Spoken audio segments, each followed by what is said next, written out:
Boa tarde, caríssimos irmãos. Mais uma vez aqui, nós estudando sobre essa doutrina maravilhosa que Jesus nos deixou. Vamos iniciar com a nossa oração de proteção, pedindo a Deus que nos proteja, nos ampare e agradecendo por estarmos aqui mais uma vez reunidos em nome de Jesus e de seus ensinamentos, para nós podermos evoluir e levar aos nossos irmãos um pouco mais de conhecimento e de amor ao próximo, pois só o amor conseguirá resolver todos os problemas que nós estamos passando neste planeta.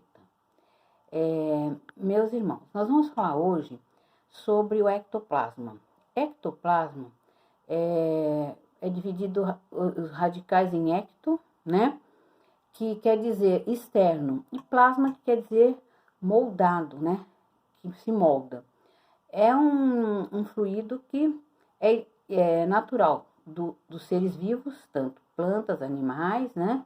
E pessoas vivas, né? Não desencarnadas, e é produzido, né? A gente produz e através da nossa alimentação, através do ar, e ele é chamado também de fluido vital, é chamado de prana, é chamado de força vital, e ele sai nos orifícios, nos nossos ouvidos, no nosso nariz, na nossa boca, e ele tem um aspecto muito, eu achei muito boa a comparação do Dr. Paulo César Frutuoso, que é um médico oncologista e que é um grande estudioso desse assunto, lá do Rio de Janeiro. Ele usou como, parece um creme de barbear, né? Assim, a gente olhando o aspecto, porque há muitas fotos do ectoplasma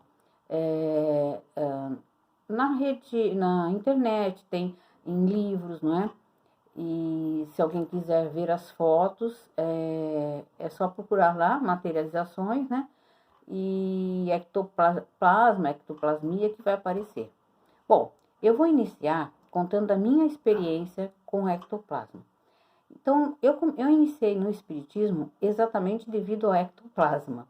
Então, como é que isso aconteceu? Em 2006, eu fui fazer um tratamento com uma terapeuta, que é médica também, a doutora muito conhecida no Brasil e mundialmente, doutora Maria Teodora Ribeiro Guimarães.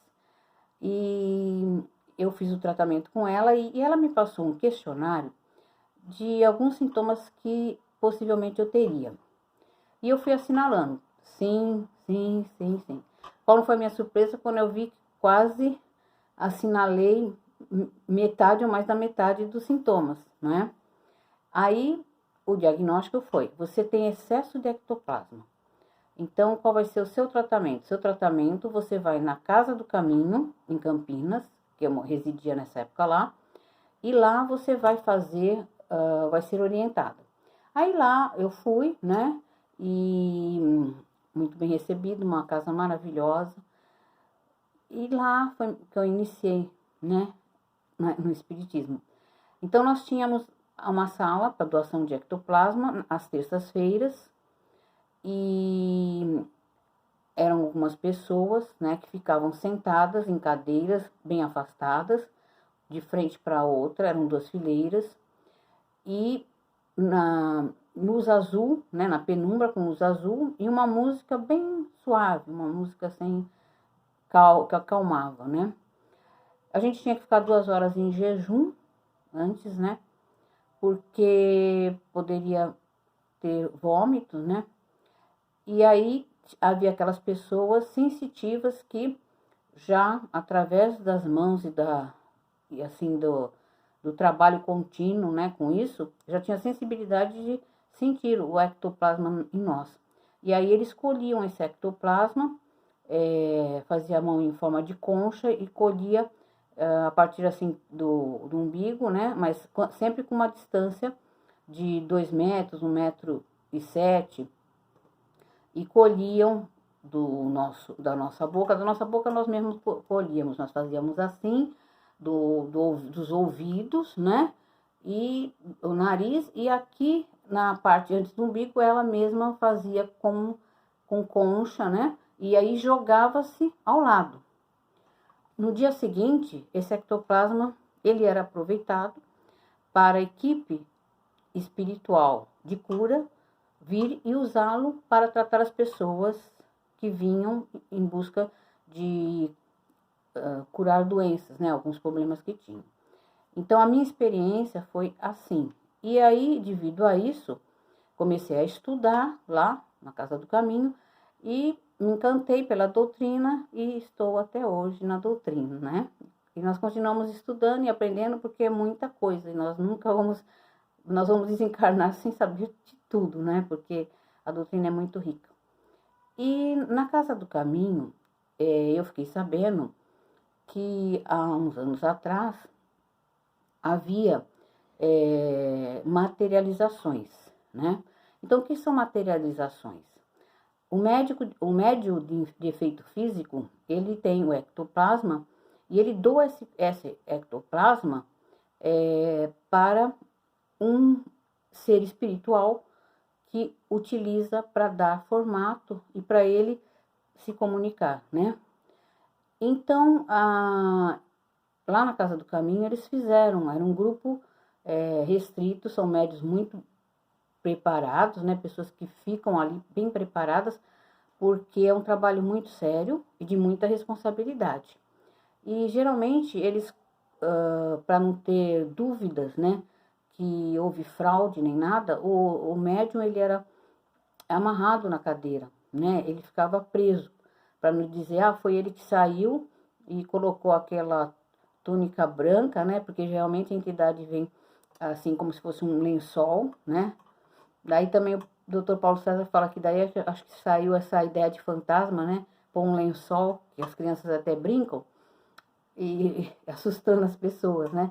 Então, vem com aquele lençol e eles imitem uma luz muito forte. Alguns imitem uma luz tão forte que até ofusca quem está assistindo, né? E realmente tem que ficar escuro, né, o ambiente, porque a luz, ela atrapalha, né? Até há um caso que eles contam de uma criança que era um espírito, né, que veio e quis brincar, e geralmente eles usam um cone para sair a voz. E essa criança pegou o cone, né, materializada, e jogou longe. E assustou a pessoa que estava controlando a luz.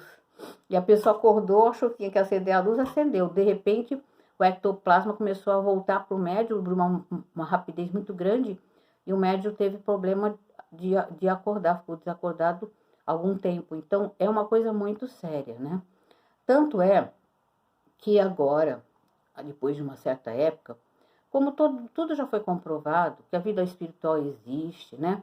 Eles resolveram, até por uma mensagem de Emmanuel, que não precisava mais fazer esse tipo de demonstração, que as pessoas já tiveram as provas que a vida continua, que não existe a morte, que a morte é só do corpo. Então, foi levado um recado que deveria haver mais estudo por livros, né? Ou até aproveitar essas fotos que nós temos das materializações, né, que aconteceram e que nós sabíamos que é um trabalho muito sério, foi feito com muito critério. Lá na Casa do Caminho, existia uma pessoa que é um repórter fotográfico que chama-se Nedir Mendes da Rocha. E esse fotógrafo, ele colocava as máquinas na volta toda, né? Então tinha a cabine, aí o médium ficava ali e depois o espírito saía, né, de trás dessa cortina, e era tudo documentado, né, pelo Nedir, e tem em livros, na internet, como eu já falei para vocês, quem quiser ver para comprovar que houve tudo isso mesmo. Então eles comprovaram, aí se manifestou a irmã Josefa, que ela se manifestava sempre com um crucifixo no pescoço, né? Porque eles também têm capacidade de trazer objetos de outros lugares, né? Eles trazem, às vezes, objetos e entregam para as pessoas que estão presentes. E a irmã Josefa se manifestou e depois de um tempo ela... Aliás, eu vi lá, né, que eles falaram que ia dar o nome da instituição de casa da irmã Josefa, só que ela não concordou, porque os espíritos são muito humildes, né, e principalmente elevados, né, e aí ficou Casa do Caminho. Então essa história eu vi lá mesmo, de pessoas que já frequentavam há muitos anos. Nós temos outra experiência também de cura com um estudioso espírita chamado Sr. Acácio Carcioff. Ele é um grande estudioso do espiritismo no Brasil.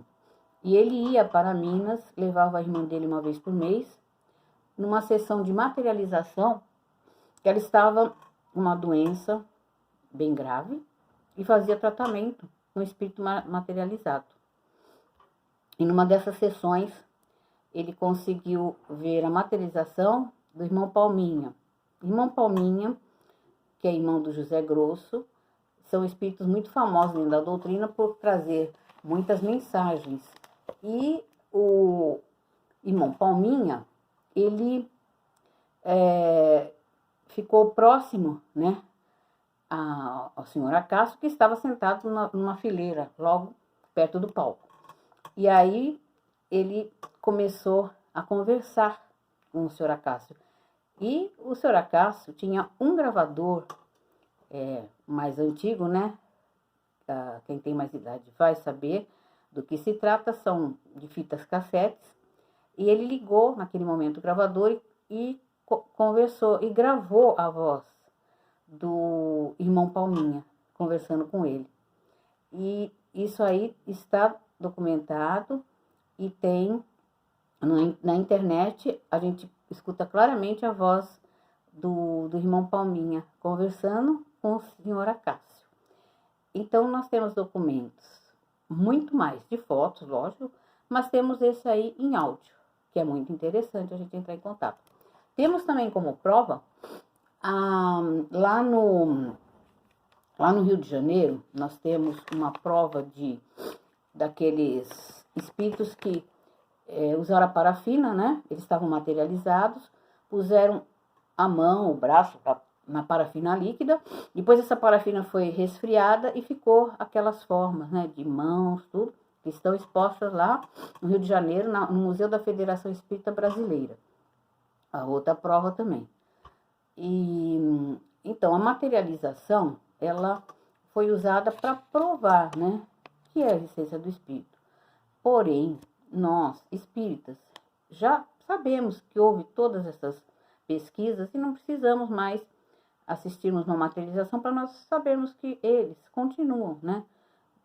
O mundo espiritual existe, eles vão para a reticidade, desencarnam, o corpo fica, mas ninguém morre, nós somos eternos, né? Nós temos também informações sobre ectoplasma, que os desencarnados não produzem ectoplasma, né? É só vinculado à matéria densa.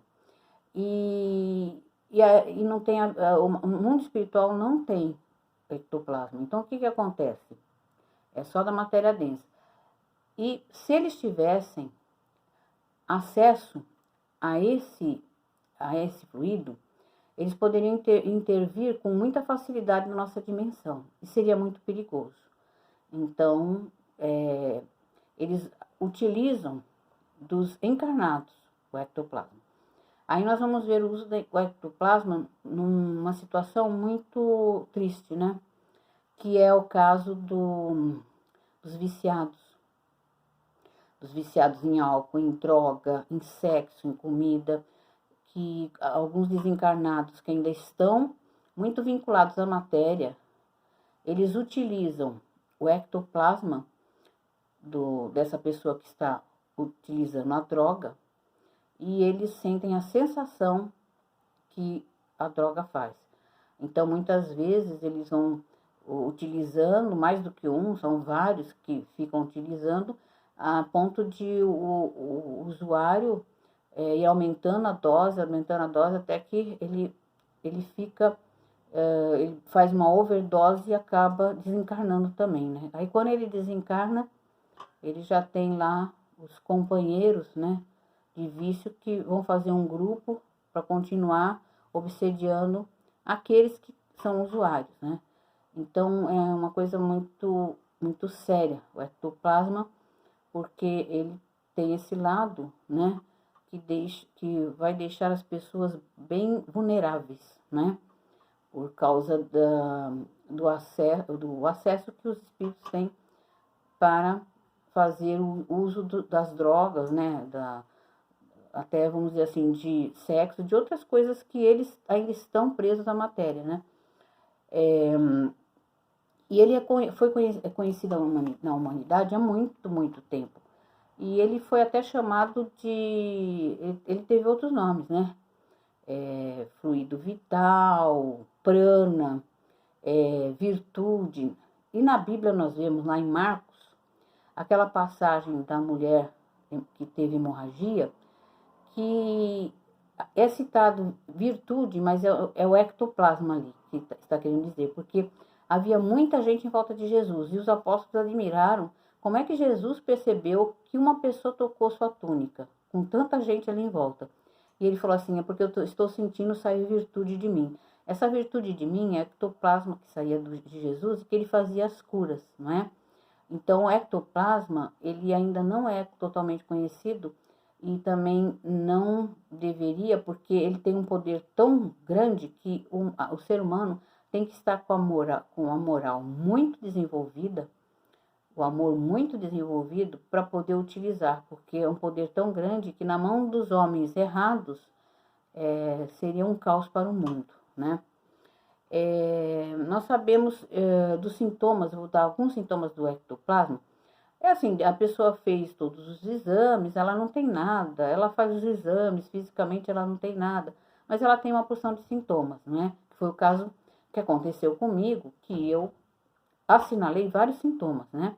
Inclusive eu tinha um sonho recorrente, em que eu estava num lugar e começava a puxar uma gosma branca da minha boca, e eu sempre tinha esse sonho. E aí comecei a ver os sintomas, né? Então, por exemplo, ouvidos tampados, coceira no ouvido, a garganta parece que fecha, parece que tem um pigarro muito forte, rinite, arrepios, tontura, gastrite, psoríase, taquicardia, enjoo, né?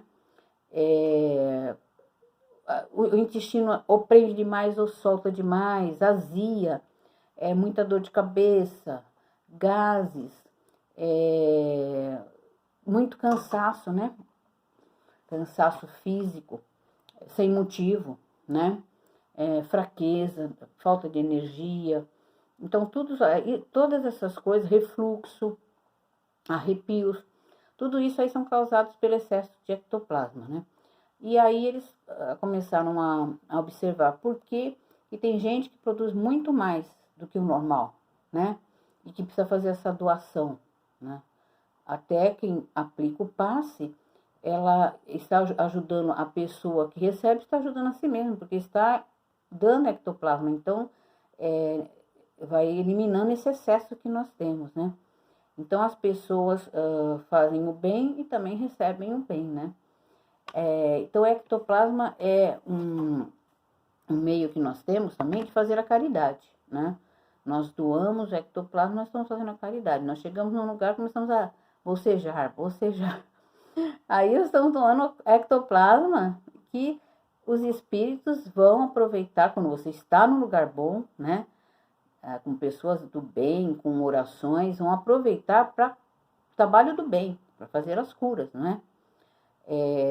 Diferente, como eu falei, de você estar num lugar, por exemplo, você está numa balada, você está num lugar com pessoas que estão bebendo, que estão fumando, e aí você elimina o seu ectoplasma, mas esse que está sendo utilizado por pessoas, né, por espíritos, não são pessoas, são espíritos, né, que não são do bem. Então, por isso que quando a gente precisa estar sempre orar e vigiar, né, porque nós corremos o risco, nós não vemos, nós estamos vendo eles, mas eles estão ali na nossa volta, estão utilizando o nosso ectoplasma para sentir os prazeres que eles necessitam ainda, né? Porque não estão ainda tão adiantados. Então, o que favorece esse excesso de ectoplasma, né? Pensamentos negativos, né? Tudo que é ruim em nós, isso aí faz aumentar. E muitas vezes ele chega na matéria. Ele chega na matéria e acaba se manifestando com inflamações, dores, né? E é o excesso de ectoplasma. Então, é muito importante a gente ter esse conhecimento, porque nós, quanto mais nós conhecermos, mais nós vamos tratando do nosso corpo e melhorando, né? Que o pensamento é tudo, né? Então, nós começamos pelo pensamento. Então, sempre olhar os pensamentos, sempre ficar atento. Quando está com algum pensamento ruim, trocar por um pensamento bom. Se não conseguir, faz uma oração.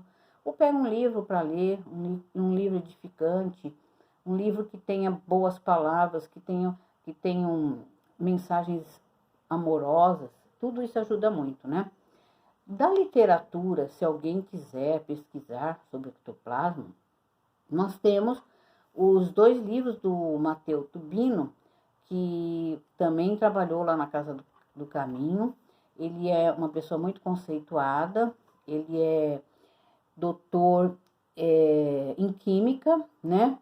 E, inclusive, ele tem um doutorado na Suíça, e ele trabalhou lá também na Casa do Caminho. Hoje ele tem um centro que ele trabalha lá em Campinas, e é o livro aqui, ó,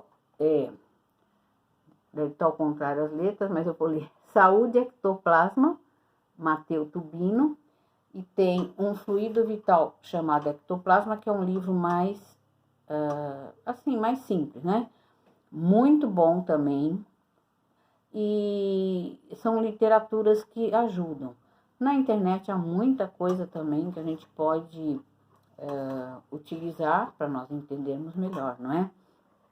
E o conhecimento é tudo, como eu falo. Nós tendo conhecimento, nós temos como nos proteger. Nós sabemos que a mediunidade, ela é um compromisso, né? Que nós assumimos por dívidas passadas, mas que a gente precisa saber utilizar, né? E trabalhar sempre a favor, primeiro, de nós, né? Se nós não estivermos bem, como é que nós vamos ajudar o próximo? E em benefício do nosso próximo. E passar todas as informações, o que nós conseguimos, né? Porque vocês lembram que Paulo, né? Paulo, ele tinha aquela vontade, aquela necessidade de passar as informações sobre tudo que ele havia aprendido, que Jesus deixou. E nós também temos que passar, não é? Nós não devemos guardar isso para nós, nós devemos passar. Uns aprendem com os outros, não é?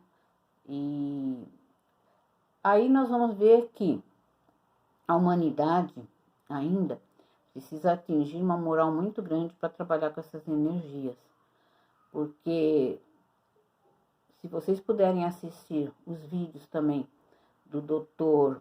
Paulo César Frutuoso, lá ele explica que o ectoplasma tem uma força tão gigantesca que seria até perigoso. A gente teria um poder tão grande que a gente poderia, através dele, manipular uma força em que, numa briga de trânsito, a gente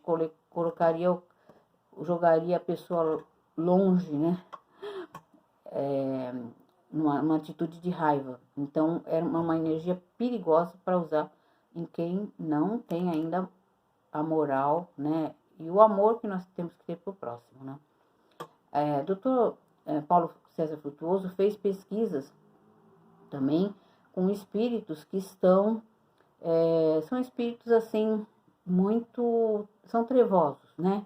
Vivem num umbral, são de maldade, e fez materialização com esses espíritos, fotografou também, alguns até que estavam deformados em forma de monstros, e um que chamou muita atenção, que eu vi a foto, foi de um que foi carrasco na Idade Média. E ele teve, assim, tanta maldade, né? Ele não estava evoluído, que quando ele desencarnou, aquela roupa de carrasco, ela se fixou no ectoplasma dele. Então ele não consegue reencarnar por causa disso aí, foi acoplado nele, né?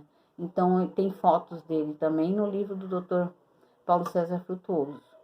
E eles começaram a fazer assim um contato, só que é muito perigoso esse contato, que eles têm muito poder e poder para a maldade.